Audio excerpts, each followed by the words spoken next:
u Rwanda ngo rwatsinzwe urubanza rwareze mu Bwongereza. Nkuko turimo kubikesha ikinyamakuru Umuseke kiratubwira yuko urukiko mpuzamahanga rwemeje ko Ubwongereza butazishyura u Rwanda miliyoni y'amapawundi kubera amasezerano yo kwakira bimukira yahagaritswe n'ubutegetsi bwa Minisitiri w'Intebe Keir Starmer nyuma gato yo gutangira imirimo ye.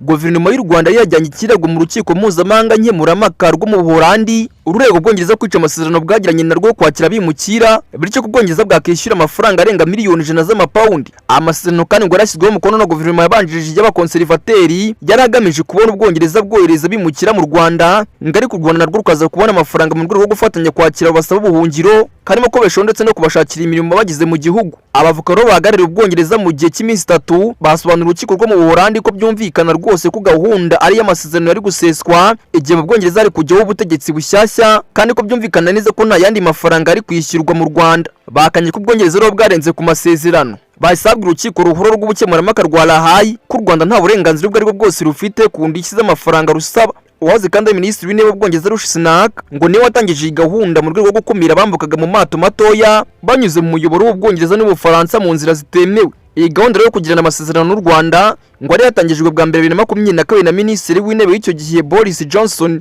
Amasezerano ngo asinywe hagati y'Ubwongereza ndetse n'u Rwanda yaje guhagarikwa na Minisitiri w'Intebe Keir Starmer muri Nyakanga 2024. Amasezerano ataravugwaho rumwe ngo yatumye Ubwongereza bwishyura u Rwanda arenga miliyoni 70 z'amapawundi, nyamara ngo abimukira abandi boherejwe mu Rwanda gusa. Aya masezerano kandi ngo yaje gushyirwa iherezo muri Werurwe 2026. Muri urubanza rero u Rwanda rwareze mu Bwongereza byarangiye bemeje ko na miliyoni 100 z'amapawundi Ubwongereza bugomba kwishyura u Rwanda. Ngaye nguko rero karagaciro mugirana ingini Obi Time News, nawo ngiye mwumvaga nitwa Mwenyabari Obed nk'ibisanzwe. Obi Time News.